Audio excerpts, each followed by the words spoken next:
Baik, Assalamualaikum warahmatullahi wabarakatuh. Shalom, Om Swastiastu, Namo Buddhaya, Salam Kebajikan, dan Salam Rahayu. Halo semuanya, perkenalkan saya Andi Rizky Nur Amelia dengan NIM O1A124004 dari kelas D Angkatan 2024 Fakultas Farmasi Universitas Halu Oleo. Baik, pada kesempatan kali ini saya akan membahas mengenai kestabilan obat Ambroxol dengan mata kuliah Farmasi Fisika dengan dosen pengampu Bapak Dr. Renard Haji Ahmad Zaini, MSI. Baik, teman-teman, semoga presentasi dari video saya dapat memberi pemahaman yang lebih dalam serta memberi manfaat bagi teman-teman sekalian maupun bagi saya sendiri. Baik, langsung saja. Di sini ada 5 pokok pembahasan yang saya akan bahas. Yang pertama itu apa sih itu stabilitas obat, kemudian yang kedua pengertian obat, serta jenis-jenis stabilitas. Kemudian yang ketiga itu ada rumus molekul, nama UPEC, rumus kimia, rumus struktur, serta titik lebur dari obat Ambroxol. Kemudian yang keempat itu faktor-faktor apa saja sih yang dapat mempengaruhi kestabilan obat tersebut. Kemudian yang terakhir itu bagaimana sih cara yang tepat agar tidak terjadi kerusakan pada obat. Baik, yang pertama itu ada stabilitas obat. Nah, teman-teman sekalian perlu tahu bahwa stabilitas obat itu dia akan mengacu pada kemampuan satu produk obat untuk tetap dalam spesifikasi identitas, potensi, kualitas, dan kemurnian yang ditetapkan selama periode waktu tertentu. Nah, kemudian sediaan obat yang stabil itu adalah ketika karakteristik obat itu baik. Baik ini dalam artian bagaimana? Baik itu secara fisik, kimia, mikrobiologi, toksikologi, dan terapeutik tidak mengalami perubahan dari spesifikasi yang ditetapkan oleh pabrik pembuat sepanjang produk itu disimpan sampai digunakan oleh pasien. Jadi, stabilitas obat itu kita menjaga dari produk obat tersebut agar dia tetap baik dalam kondisi apapun dan tidak mengalami perubahan-perubahan fisik dari si obat tersebut. Nah, selanjutnya itu kita akan memasuki tentang definisi obat. Nah, teman-teman perlu tahu bahwa obat itu merupakan bahan atau panduan bahan-bahan yang siap digunakan untuk mempengaruhi atau menyelidiki sistem fisiologi atau keadaan patologi dalam rangka penetapan diagnosis, pencegahan dan penyembuhan serta pemulihan dan peningkatan kesehatan dan perlindungan. Nah, teman-teman, definisi ini dia itu menurut pada Undang-Undang Kesehatan Nomor 23 Tahun 1992. Nah, pada kali ini obat yang saya ambil itu adalah obat Ambroxol, di mana teman-teman perlu tahu bahwa Ambroxol itu merupakan agen sekretolitik digunakan dalam pengobatan penyakit pernafasan yang terkait dengan kental atau berlebihan lendir.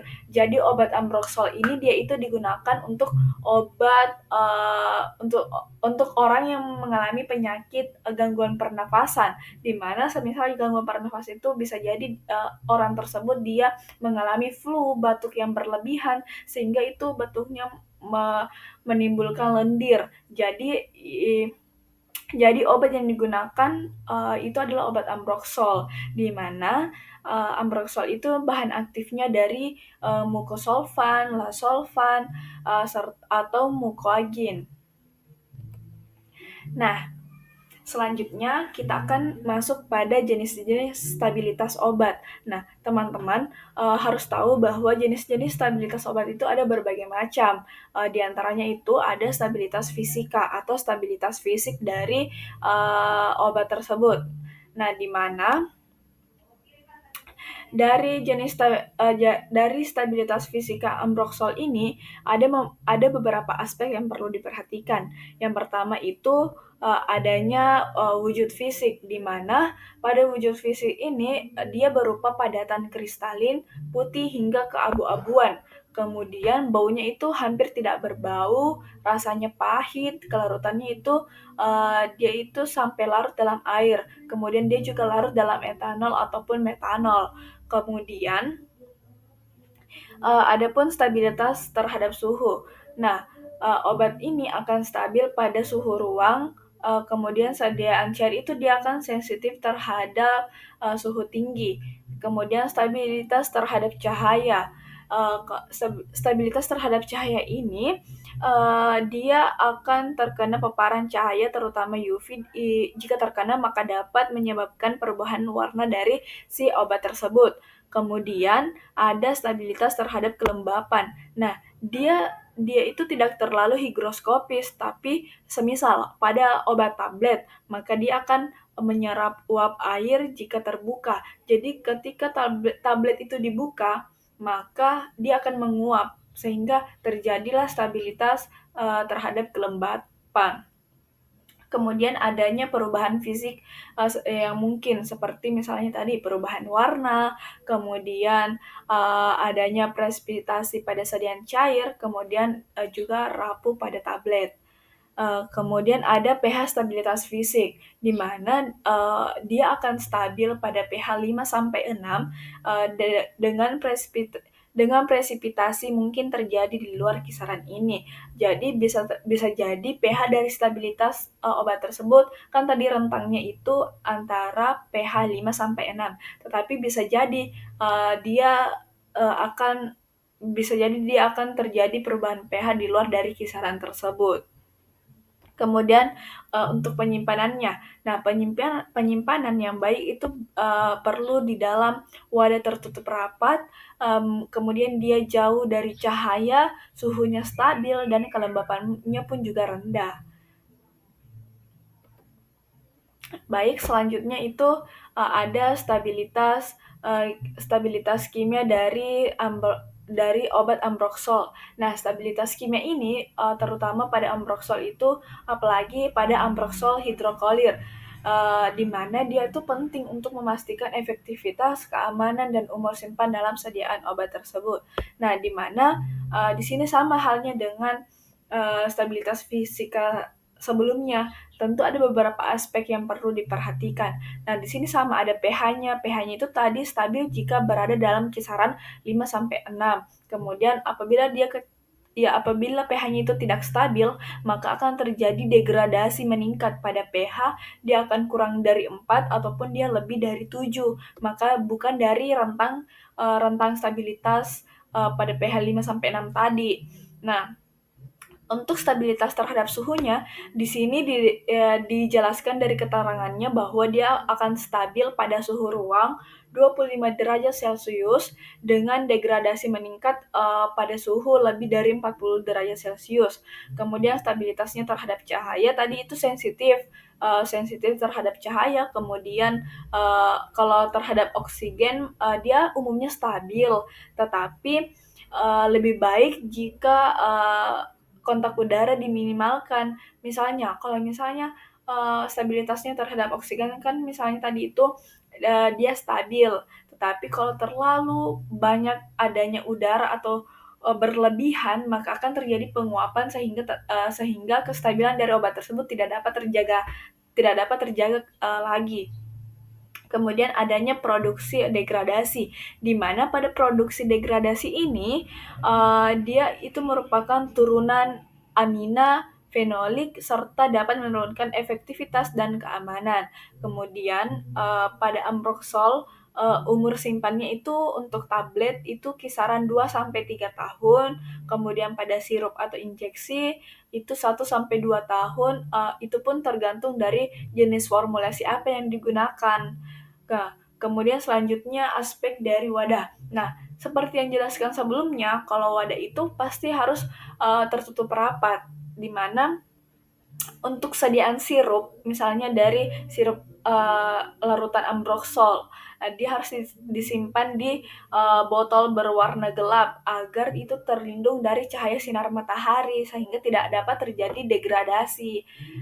Kemudian yang terakhir ada pengaruh kelembapan, di mana di sini terlihat keterangannya bahwa jika tidak terlalu higroskopis, maka akan tetap disimpan di tempat yang kering. Nah, di sini kalau misalnya itu tidak higroskopis, berarti obat tersebut harus tetap disimpan di dalam tempat yang kering agar untuk meminimalisirkan tidak terjadi kelembapan yang berlebihan.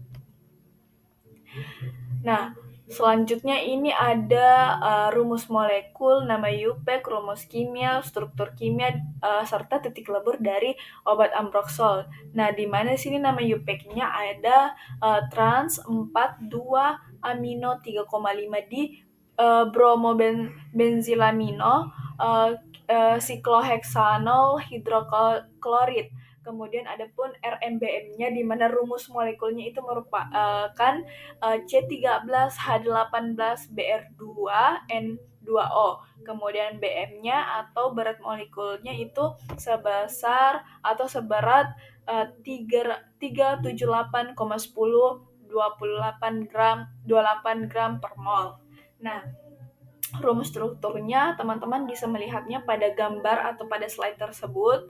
Kemudian titik leburnya itu titik lebur pada Ambroxol itu ya sekitar antara 240 derajat Celcius. Nah, selanjutnya teman-teman perlu ketahui bahwa tentunya pada kestabilan obat itu tentu ada beberapa faktor yang dapat mempengaruhinya. Nah, di antara beberapa faktor tersebut itu merupakan suhu, pH, cahaya atau sinar matahari, pelarut atau eksipien, kelembapan, kemasan, serta ruang pencampuran. Nah, untuk lebih spesifiknya, mari kita lihat bagaimana sih pengaruh suhu itu terhadap kestabilan obat. Nah, di sini yang pertama itu suhu, di mana setiap obat itu tentu memiliki kondisi penyimpanan yang spesifik. Suhu yang tidak sesuai dapat mengakibatkan struktur obat berubah sehingga mempengaruhi zat aktif yang terkandung dalam obat. Dengan demikian, kenaikan suhu yang tinggi akan meningkatkan atau mempercepat reaksi oksidasi, reduksi, dan hidrolisis. Nah, pada obat Ambroxol itu dia sensitif terhadap suhu tinggi. Suhu yang terlalu tinggi dapat menyebabkan degradasi kimia terutama pada bentuk cair ataupun sirup, serta penyimpanan sebaiknya dilakukan pada suhu ruang dengan kisaran 25 derajat Celcius dan terlindung dari panas langsung atau dari sinar cahaya. Nah, teman-teman dapat lihat di sini terdapat tabel, perbandingan suhu di mana itu suhu penyimpanan maupun suhu yang harus diperhatikan ini sudah berdasarkan buku panduan maupun Farmakop Indonesia. Teman-teman dapat melihatnya di tabel tersebut. Kemudian selanjutnya itu ada pH. Nah, di mana pH ini akan mempengaruhi laju dekomposisi senyawa obat. Jika terjadi perubahan pH, maka akan beresiko meningkatkan perubahan yang berdampak pada ketidakstabilan. Nah, perubahan pH ini dia secara drastis dapat dicegah dengan melakukan penambahan larutan buffer. Nah, di mana seperti apa sih itu larutan buffer? Nah, larutan buffer ini dia bisa berupa sitrat, asetat, fosfat, laktat, askorbat, dan lain-lain sebagainya. Nah, untuk obat Ambroxol, dia akan stabil dalam kondisi pH asam hingga netral. pH-nya itu sekitar 4-6,5, di mana pada pH yang terlalu tinggi ataupun terlalu rendah, Ambroxol dapat mengalami hidrolisis atau oksidasi sehingga dapat menurunkan efektivitas dari obat Ambroxol tersebut. Maka kalau misalnya pH-nya itu terlalu tinggi, maka obatnya itu tidak dapat terjadi perubahan atau tidak dapat bekerja dengan efektif. Kemudian selanjutnya ada cahaya atau sinar matahari, di mana cahaya ini akan memberikan efek panas dan reaksi fitokimia sehingga meningkatkan risiko terjadinya reaksi oksidasi yang berujung pada ketidakstabilan sediaan obat. Nah, di mana jika obat itu terpapar sinar matahari langsung maka akan menyebabkan fotodegradasi. Nah, Ambroxol ini terutama pada sediaan cair maka harus hati-hati diperhatikan. harus disimpan di tempat yang tidak terkena dari sinar matahari. Oleh karena itu, harusnya dari obat amproxol cherry tersebut harus disimpan dalam tempat yang gelap atau menggunakan kemasan yang tidak dapat menembus cahaya, seperti pada botol gelap. Next, selanjutnya itu ada pelarut atau eksipien. Nah, stabilitas suatu produk obat itu dapat dipengaruhi oleh pelarut, di mana ketika penambahan pelarut air, dia akan menyebabkan reaksi oksidasi, reduksi, dan hidrolisis, serta meningkatkan risiko terjadinya pertumbuhan mikroba pada sediaan. Nah, jenis pelarut ini misalnya air, etanol, gliserin, dan eksipien seperti pengawet, pemanis, ataupun perisa dapat mempengaruhi stabilitas amproxol. Misalnya, pengawet seperti metilparaben digunakan untuk mencegah pertumbuhan mikroba, tetapi pemeliharaan yang salah bisa mempercepat degradasi zat aktif. Maka kita sebagai seorang farmasis tentunya akan sangat hati-hati terhadap pemilihan pelarut atau eksipien yang akan kita gunakan saat meracik obat. Jadi teman-teman sekalian, selanjutnya ini ada kelembapan. Faktor selanjutnya kelembapan, di mana ketika udara yang lembab dapat mengakibatkan sajian obat. Yang pertama, dia itu dapat mudah terhidrolisis. Yang kedua, kemudian dia akan mudah ditumbuhi oleh mikroorganisme. Nah, selanjutnya jika amproxol dalam bentuk tablet atau serbuk sangat rentan terhadap kelembapan, di mana kelembapan ini dapat menyebabkan reaksi hidrolisis atau perubahan fisik, misalnya menjadi lembek, sehingga perlu disimpan dalam wadah tertutup rapat dan kering.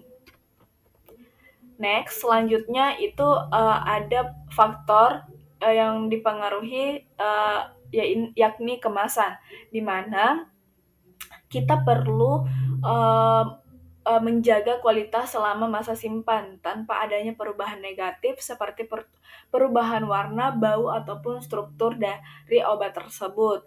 Nah, di mana kemasan ini harus stabil dan dapat melindungi produk dari pengaruh lingkungan seperti kelembapan, suhu, cahaya, dan oksigen. Jadi teman-teman, pemilihan kemasan pun juga sangat berperan penting agar menjaga obat itu agar tetap stabil. Nah, bila kemasannya itu rusak atau kemasannya tidak baik, maka pasti akan mempengaruhi dari kestabilan obat tersebut. Bisa jadi obat itu terjadi fotodegradasi. Kemudian yang terakhir itu faktornya ada ruang pencampuran, di mana pemilihan ruang pencampuran itu harus juga diperhatikan untuk menjaga stabilitas mikrobiologi, terutama untuk pencampuran sediaan steril. Nah, di mana sumber kontaminasi mikroba seperti air, udara, kemasan maupun bahan baku obat, personil, instrumen dan peralatan yang digunakan. Jadi teman-teman, kita juga perlu memperhatikan di mana sih kita akan membuat si bahan obat tersebut. Kita harus membersihkan atau membuat ruangan tersebut itu steril.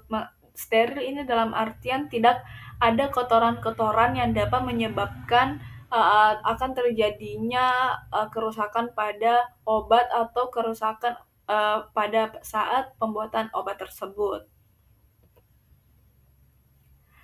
Nah, selanjutnya tadi kan kita sudah membahas mengenai faktor-faktor apa saja sih yang mempengaruhi dari kestabilan obat tersebut. Nah, tadi itu kan ada beberapa faktor diantaranya suhu, pH, kemudian ada cahaya atau sinar matahari, ada pelarut atau eksipien, kemudian ada kelembapan, kemasan, serta ruang pencampuran. Ruang pencampuran dalam artian tempat diproduksinya obat tersebut. Nah, teman-teman, di sini ada beberapa cara yang dapat kita lakukan agar tidak terjadi kerusakan pada obat. Nah, di sini ada beberapa langkah pencegahannya.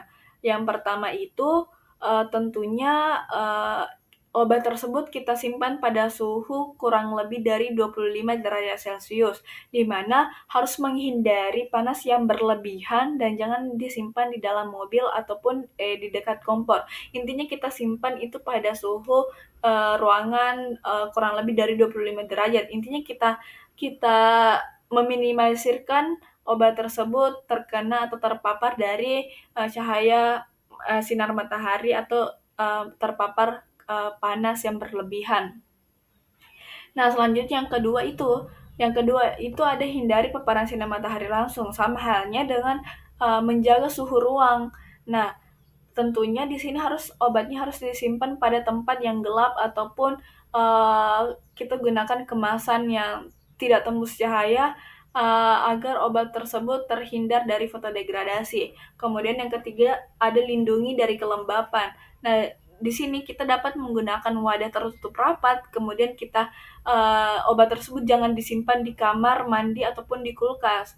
Kemudian yang keempat itu ada tutup kemasan dengan rapat setelah digunakan, di mana tentunya kalau kita setelah